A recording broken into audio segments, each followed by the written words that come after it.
এরকম রাজনীতি, এরকম সমাজ ব্যবস্থা, এরকম স্বাধীনতা, এরকম গণতন্ত্র আমরা ভবিষ্যতে দেখতে চাই না, সেটা যে দলের কর্মীই হোক।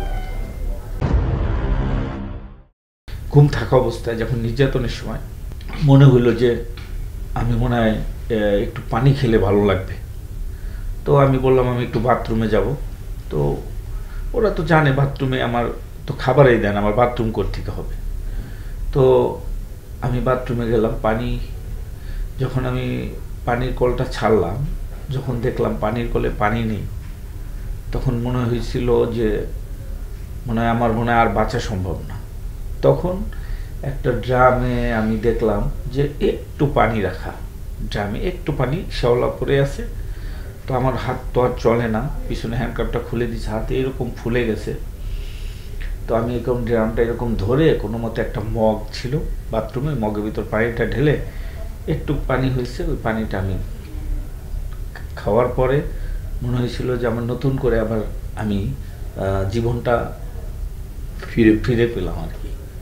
তো সেই যে কষ্ট, মানসিক যে শারীরিক যে কষ্ট, এই 17 বছর, তারপরেও একটা শান্তি, আমি আল্লাহ আমাকে বাঁচাই রাখছে। আর যে সকল পরিবার ঘুম থেকে ফেরত আসে নাই, তারা কিভাবে আছে, তাদের সন্তানরা কিভাবে আছে, তার স্ত্রীরা কিভাবে আছে, তাদের বাবা মা কিভাবে আছে, এই যখন মনে হয় তখন এই 17 বছর পরে যেই আনন্দটা সবাই ফিল করছে, আমার আর সেই আনন্দটা আসে না। আমার এই ভালো সময় যখন মনে করে মানুষ এখন বিএনপির জন্য অনেক ভালো সময়, আমার মনে হয় আরও কষ্টের সময়টা আরও বেড়ে যায়।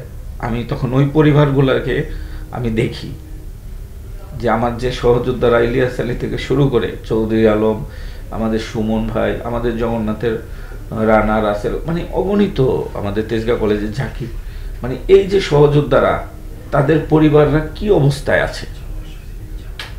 যাদের হত্যা হয়েছে, লাশ পেয়েছে, তারা একভাবে আছে, আর যারা গুম হয়ে আছে তারা এখনো পায় নাই সন্ধান, আপনজনদের, তাদের স্বজনদের সন্ধান যারা পায় নাই, তারা কতকাল আর এরকম অপেক্ষা করবে?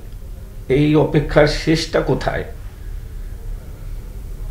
সেটা সেই কথাটা আমার সব সময় নিজেকে যে কোনো আনন্দের মধ্যে যখন যাই আমি, আমার তখন শুধু এইটাই মনে হয় যে ওরা কিভাবে আছে, এই আনন্দটা কি ওদেরকে টাচ করছে, ওর পরিবারকে টাচ করছে, তাহলে আমরা কেন আনন্দ করছি?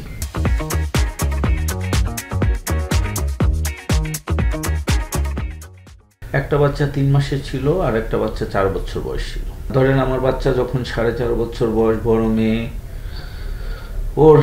ও একটা বাচ্চা পাশের বাসা থেকে খেলতে আসতো ওর সাথে। একদিন ও মন খারাপ করে বসে আছে, আমার ওয়াইফ আমাকে বলল, আমি শুনলাম বাসার পরে। আমার বড় মেয়ে বলতেছে যে আজকে আমার মন ভালো না, আমি তো খেলবো না। তো বাচ্চাটা বলতেছে কেন খেলবো না? বলতেছে আমার বাবা মারা গেছে, আমার মন ভালো নেই।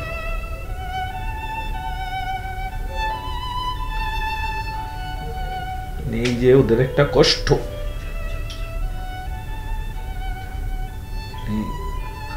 এই কষ্ট ছিল ওদের 4 মাসের, কিন্তু যারা ফিরে আসে নাই,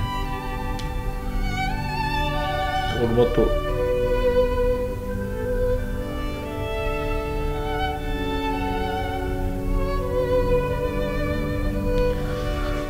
মতো অনেক বাচ্চা আছে এখন বাবাকে খুঁজছে।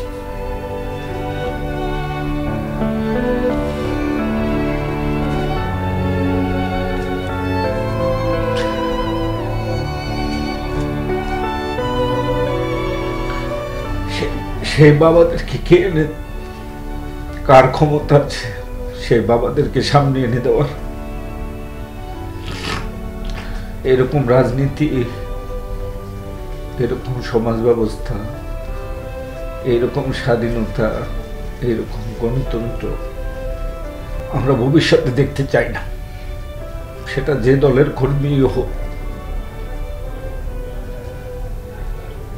আমি ব্যক্তিগতভাবে সুন্দর একটা রাজনীতি দেখতে চাই।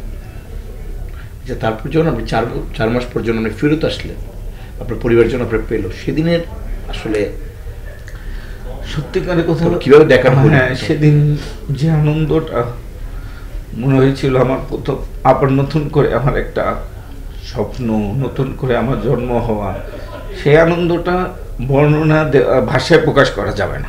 কিভাবে দেখাটা হলো আপনার, মানে প্রথম, মানে আমার পরিবার তো থানায় গিয়ে আমাকে পায় নাই।